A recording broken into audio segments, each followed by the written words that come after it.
Hello friends, now let's study about the harmful micro organism. इससे पहले की videos अगर आपने नहीं देखी हैं तो पहले जाके वो आप ज़रूर देखिएगा। Now let's start. The micro organisms are harmful in many ways. मतलब अभी तक हमने बात करी थी जो हमारे फेवर के थे, है ना, हमें उससे क्या क्या फ़ायदे होते हैं, क्या क्या चीज़ें बनती हैं। बट जो माइक्रो ऑर्गेनिज्म है वो हार्मफुल भी होते हैं बहुत तरीक़ों से। Let us study the following harmful effects of micro organisms. क्या क्या इफेक्ट होते हैं? Micro organisms cause diseases. Micro organism diseases को जन्म देते हैं, डिजीजेज कॉज करते हैं। ह्यूमंस की में भी करते हैं, प्लांट्स में भी करते हैं, एनिमल्स में भी करते हैं। Some of the micro organism cause diseases in the human beings, plants and the animal. Such disease causing micro organisms are called pathogens. तो ये इंपॉर्टेंट क्वेश्चन बनता है कि पैथोजेंस क्या होते हैं? जो डिजीज कॉज करते हैं माइक्रो ऑर्गेनिज्म उनको पैथोजेंस बोलते हैं। Pathogens enter our body through the air we breathe, the water we drink और फूड वी ईट। किस तरीके से हमारी बॉडी में एंटर करते हैं? या तो एयर से जो हम सांस में लेते हैं, या वो पानी जो हम पीते हैं, या वो खाना जो हम खाते हैं उससे हमारी बॉडी के अंदर एंटर करते हैं। They also get transmitted by direct contact with N infected person और आर कैरिड थ्रू एनिमल्स। और अगर कोई पर्सन बीमार है, कोई बीमारी है, तो उसके डायरेक्ट कांटेक्ट में आके भी इन्फेक्शन हो सकती है, या फिर एनिमल से भी जो बीमारी है वो कैरी होके आ सकती है। जैसे डॉग्स, कैट्स, पेट्स रखते हैं।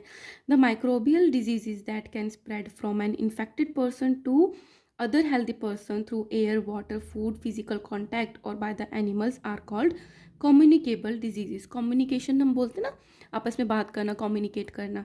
तो कम्युनिकेबल डिजीजेज क्या हुई? वो डिजीजेज जो एक इन्फेक्टेड पर्सन से दूसरे में ट्रांसमिट हो सकती है, कम्युनिकेट हो सकती है इन सब तरीक़ों से, उसे बोल देते हैं communicable diseases. Example of the some communicable diseases are cholera, common cold, chicken pox, tuberculosis. These are important. तो कुछ डिजीजेज हैं जो ह्यूमंस में होती हैं। वायरसेस क्या कॉज कर सकती हैं बीमारियाँ? कौन कौन सी डिजीजेज?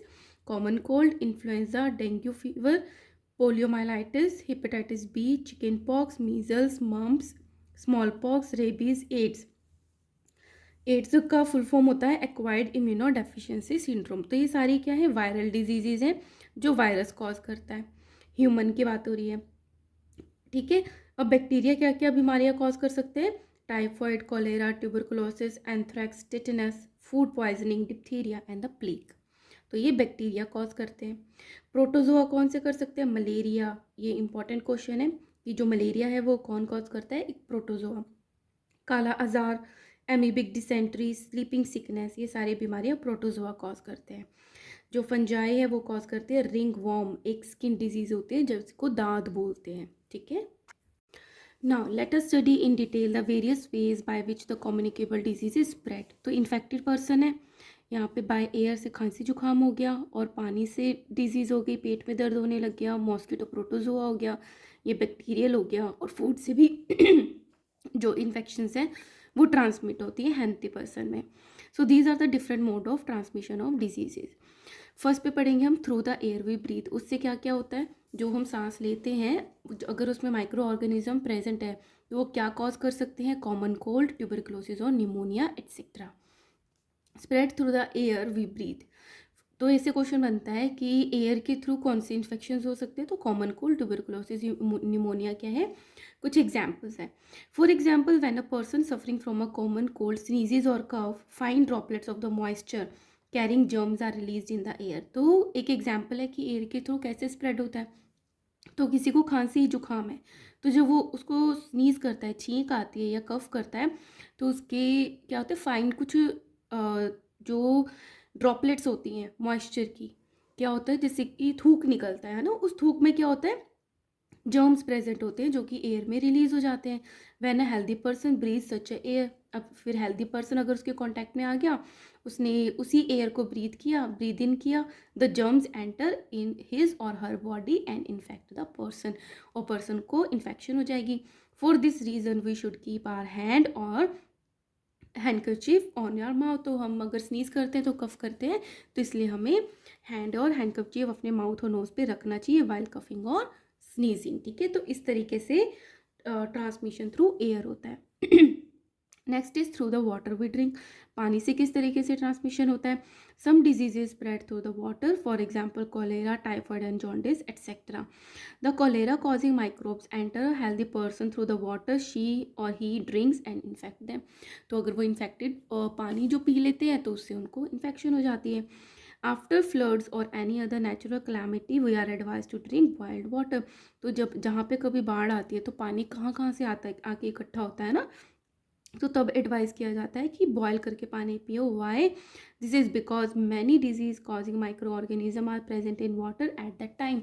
उस टाइम पे, फ्लडिंग के टाइम पे, नेचुरल क्लैमिटी के टाइम पे बहुत ज़्यादा माइक्रो ऑर्गेनिज्म पानी में प्रेजेंट होते हैं।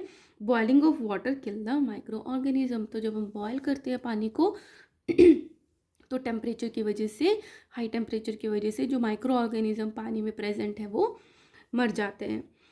Now third is through the food we eat, air के थ्रू, वाटर के through. Now food we eat, protozoa, bacteria and the spores of the fungi are present in the soil from where they enter our food. हम सब्जियां लाते हैं ना, fruits लाते हैं, तो soil में उगते हैं वो। तो ये जो प्रोटोजोआ, बैक्टीरिया, स्पोर्स होते हैं ये सॉइल में प्रेजेंट होते हैं। Therefore we should wash fruits and vegetables after bringing them from the market. इसलिए उसको थोरोली वॉश करना चाहिए मार्केट से लाने के बाद। अगर नहीं करेंगे तो ये इन्फेक्शंस इनके थ्रू हो सकती हैं। Now next is through the insects and the animals. उनसे कैसे होती है? There are some insects and animals which act as a carrier disease causing microbes. मतलब इंसेक्ट और जो एनिमल्स हैं उनके अंदर माइक्रोब्स को वो कैरी करते हैं, एक जगह से दूसरी जगह ले जाते हैं। These animals and insects are called vectors. और इन एनिमल और इंसेक्ट्स को वेक्टर्स बोलते हैं। Vectors carry the disease causing microbes from an infected person to a healthy person and cause disease. जैसे किसी को मलेरिया है तो मच्छर ने उसको काटा तो उसके अंदर क्या आ गया? वो वाला प्रोटोजोआ आ गया, मलेरिया वाला। फिर वो हेल्दी पर्सन को जब बाइट करेगा तो वो प्रोटोजोआ वो हेल्दी पर्सन में रिलीज कर देगा। तो इसमें मॉस्किटो ने क्या काम किया? एक वेक्टर का काम किया। इन्फेक्टेड पर्सन से हेल्दी पर्सन में वो माइक्रोब को ले गया एंड कॉज द डिजीजेस। ठीक है, तो इस तरीके से डिजीज कॉज कर दिया। अब कुछ एग्जाम्पल्स है वेक्टर्स के, एक हाउस फ्लाई, मॉस्किटो, है ना, ये सारे वेक्टर्स होते हैं। हाउस फ्लाई क्या करती है? The house fly is perhaps the most dangerous disease carrier. वो सबसे ज़्यादा डेंजरस है क्योंकि वो डिजीज़ को कैरी करती है। It collect the disease causing microbes on its legs and the mouth part of the from faeces and other organic waste. किसी का जो वेस्ट, बॉडी के जो वेस्ट होती है, फीसिस होती है, वहाँ से माइक्रोब्स को कैरी करके लाती है अपनी लेग्स और माउथ पे लगाकर। The same house fly when sits on your exposed food item. तो आपके अगर फूड आइटम्स एक्सपोज्ड हैं, leaves the disease causing microbes on the food, तो वहाँ पे छोड़ जाती है। When we consume such food, और उस माइक्रोब से जब छोड़ चुकी है, जब उसको कंज्यूम करते हैं, we get infected. The various diseases like cholera, typhoid, dysentery, and tuberculosis are known to spread by the house flies through the contaminated food and water. So we should avoid eating undercovered food item. Uncovered, तो हमें जो uncovered food items होते हैं वो हमें नहीं खाने चाहिए। Now next is mosquito. The female anopheles mosquito sucks the blood of human beings. अब क्या कह रहे हैं कि एक मॉस्किटो है जिसका नाम है, वो है फीमेल और उसका नाम है एनोफिलीज। तो वो क्या करती है? ह्यूमन के ब्लड को सक करती है, तो पता ही है। वाइल डूइंग सो, जब वो सक कर रही होती है, इट ऑल्सो ट्रांसमिट प्लाज्मोडियम, जो है एक protozoa, into the human blood. Protozoa है, प्लाज्मोडियम उसको ह्यूमन के ब्लड में डाल देती है। द प्लाज्मोडियम कॉजेज मलेरिया, और वो प्लाज्मोडियम मलेरिया को कॉज करता है। अब फैटल डिजीज़, जो कि फैटल डिजीज़ होती है जो थोड़ी सी डेंजरस होती है और जिसमें डेथ भी हो सकती है। Aedes mosquito act as a carrier of dengue virus. तो मलेरिया कॉज करता है एंड प्लाज्मोडियम, और ठीक है, और जो डेंगू है वो कॉज करता है एडीज मॉस्किटो। ये होते हैं vectors. All the mosquito breed in water. अब ये सारे के सारे जो मॉस्किटोज हैं ये अपने आप का रिप्रोडक्शन कहाँ पे मल्टीप्लाई होते हैं? वाटर में। Hence one should not let water collect in cooler, tyre, flower pots etcetera. इसलिए पानी को कभी भी इकट्ठा नहीं करना चाहिए। By keeping our surrounding clean and dry we can prevent mosquito from breeding. तो अब हमें सराउंडिंग जो है अगर हम क्लीन रखें और पानी ना इकट्ठा रहने दें तो मॉस्किटो की ब्रीडिंग को हम रोक सकते हैं। Now the general preventive measures against the microbial disease. अब ये जो माइक्रोबियल डिजीज़ है हम इसको कैसे प्रिवेंट कर सकते हैं, मतलब कैसे बच सकते हैं। First is wash vegetables and fruits properly before eating. खाने से पहले इनको प्रॉपरली वॉश किया जाए। Boiling drinking water particularly when there are chances of infection. तो अगर आपको लगता है कि इन्फेक्शन के चांसेस हो सकते हैं तो पानी को बॉयल करके पीना चाहिए। Keep the patient in complete isolation. और पेशेंट को आइसोलेशन में मतलब अलग रखना चाहिए, रूम में अलग रखना चाहिए। उसके जो टॉवल्स हैं, हैंकीज़ है, उसको अलग रखना चाहिए और अलग धोना चाहिए। Keep the person belonging to the patient away from those of the others. दूसरों से अलग रखनी चाहिए उसकी चीज़ें। Maintain personal hygiene and good sanitary habits. खुद की भी हाइजीन रखनी चाहिए, बॉडी को क्लीन रखना चाहिए और सैनिटरी साफ़ सुथरा रहना चाहिए। वॉशरूम जाने के बाद हैंड वॉश करने चाहिए, खाने से पहले हैंड वॉश करने चाहिए।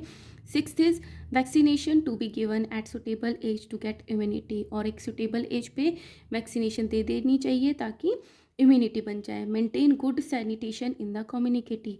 और कम्युनिटी मतलब अपनी कम्युनिटी में अपने चारों तरफ अच्छा साफ सफाई रखनी चाहिए। Do not eat steel food. जो पुराना बासी खाना हो गया उसको नहीं खाना चाहिए।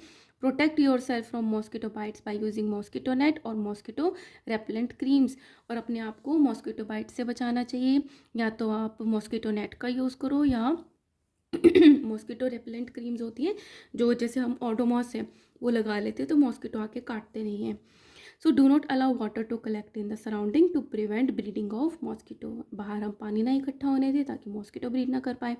Put fine wire mesh on the door. जाली लगा दी जाए डोर्स पे और विंडोज़ पे to prevent mosquito from entering our houses. So it's simple but important. ठीक है, now let's do some MCQs. The disease which has been eradicated from most parts of the world is, तो हमारी mostly जो word से जो disease है वो eradicate मतलब गायब हो चुकी है वो है स्मॉल पॉक्स। पोलियो नहीं है, स्मॉल पॉक्स है। Now next is which of the following microbes are helpful to decompose the waste organic matter. Waste organic matter को कौन डिकम्पोज करते हैं? एल्गी, बैक्टीरिया, फंजाई और बोथ बी और सी। तो बोथ बी एंड सी है तो हमारा आंसर है डी।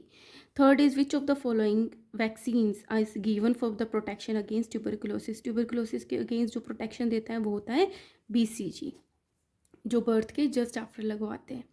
ठीक है, the malaria is cause by. Malaria कौन कॉज करता है? प्रोटोजोआ कॉज करता है।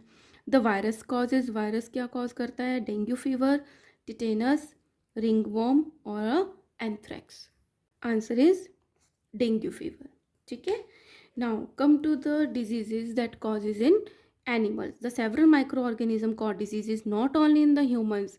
सिर्फ ह्यूमन्स में ही कॉज नहीं करते हैं micro organism diseases but also in the other animals like cows, buffaloes and the poultry birds. These diseases reduce the milk production.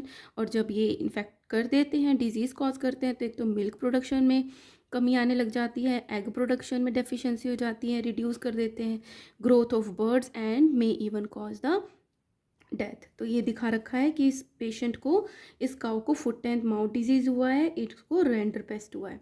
Some diseases of animals, the Robert Koch in 1876 discovered the bacterium Bacillus anthracis which caused the anthrax disease in animals.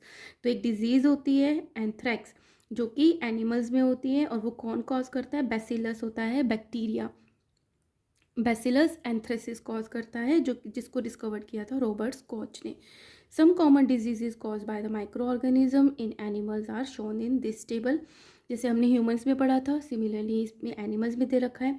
Bacteria cattle में cause करता है, cattle होते हैं जो buffalo, cow ये सब होते हैं, उनमें कॉज करता है एंथ्रैक्स। ट्यूबरकुलोसिस पोल्ट्री बर्ड्स है ना, हैंस वगैरह में कॉज करता है ये bacteria. Tuberculosis, fowl cholera and the diarrhoea, right. Viruses cause करते हैं कैटल में foot and the mouth disease, तो ये दिखा रखा है foot and mouth disease.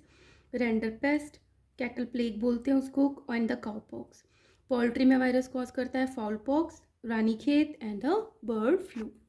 Plants में, in plants the several micro organism cause diseases in the plants like the wheat, rice, potato, sugar cane, apples, oranges cotton and the jute. तो ये सारी जो प्लांट्स हैं इनमें डिजीजेज माइक्रो ऑर्गेनिज्म कॉज करते हैं। The diseases reduce the yield of crops, मतलब जो फसल है वो कम हो जाती है। The plant diseases are transmitted through the seeds, air and the soil. Some of the common diseases affecting the plants are shows. तो ये क्या है, कुछ डिजीजेज हैं, जैसे ब्लाइट डिजीज है वो कॉज करता है बैक्टीरिया, किस में, राइस में। रस्ट को कॉज करता है फंजाई, वीट, मस्टर्ड में। तो ये आप 2-3 एग्जाम्पल्स लर्न कर सकते हो, जैसे कि रस्ट हो गया, स्मट हो गया, ये इंपॉर्टेंट है, टोबैको मोज़ैक हो गया, विल्ट हो गया, है ना। तो ये कुछ एग्जांपल्स आप लर्न कर लेना। रस्ट कॉज करता है फंजाई, रस्ट में डिजीज़ है जो फंजाई कॉज करता है, वीट एंड मस्टर्ड में। रेड रॉट है जो फंजाई कॉज करती है, शुगर केन में। विल्ट है, फंजाई कॉज करती है चिकन पी में। टिक्का फंजाई कॉज करती है ग्राउंडनट में। Smut is a disease that caused by the fungi in wheat. Tobacco mosaic caused by the virus in tobacco. yellow vein mosaic caused by the virus in bhindi, that is a okra. So this is a rust disease and this is a citrus canker. ठीक है, तो ये कुछ diseases हैं जो plants में cause करते हैं micro organisms. The plant diseases can be controlled by spraying the chemicals which kill the microbes on infected parts of the plant. इसलिए केमिकल स्प्रे किया जाता है ताकि वो जो माइक्रोब्स हैं वो मर जाएं। ठीक है, नाउ अब ये क्या हो गया कि कुछ माइक्रो ऑर्गेनिज्म जो है वो डिजीज़ को कॉज करते हैं। अब बात करते हैं कुछ माइक्रो ऑर्गेनिज्म जो है वो फूड पॉइजनिंग का काम करते हैं, मतलब जो फूड होता है उसको पॉइजन में कन्वर्ट कर देते हैं। समटाइम्स फूड में get spoiled due to the variety of the reasons, like not keeping it covered, या तो हमने उसको कवर नहीं किया, इम्प्रॉपर कुकिंग करी मतलब प्रॉपर कुक नहीं किया, not preserving the food properly, food को अच्छे से प्रिजर्व करके नहीं रखा, and change in the temperature of refrigerated food due to the power fluctuations. अगर टेम्परेचर अप डाउन हो रहा है, फ्लक्चुएशंस हो रही है, तो टेम्परेचर मेंटेन नहीं रहेगा रेफ्रिजरेटर में, तो इन सब रीजंस की वजह से फूड पॉइजनिंग हो जाती है।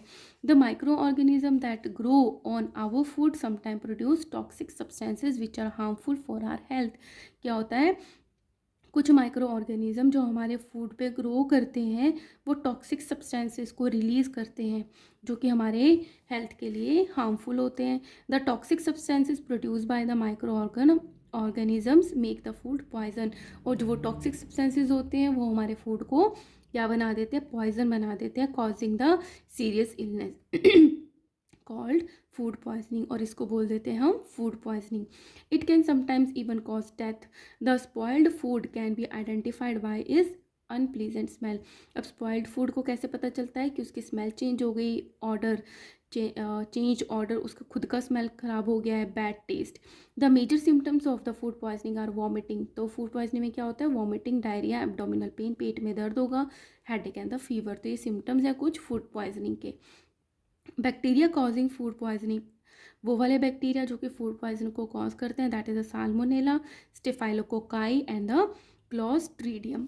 The fungi that causes the food poisoning is Aspergillus and the penicillin. ये फूड पॉइजनिंग कॉज करते हैं जो कि फंजाई की वजह से होते हैं। So it is very important that we preserve food to prevent it from being spoiled. इसलिए हमें अपने फूड को अच्छे से प्रिजर्व करके रखना चाहिए कि वो ख़राब ना हो। And there are many ways of preserving food, और बहुत सारे तरीक़ों से आप फूड को अपने प्रिजर्व करके रख सकते हो जो कि हम नेक्स्ट वीडियो में पढ़ेंगे। Okay students, so here we have completed from this portion. So guys, if you like my videos, kindly like, share and subscribe. Thank you.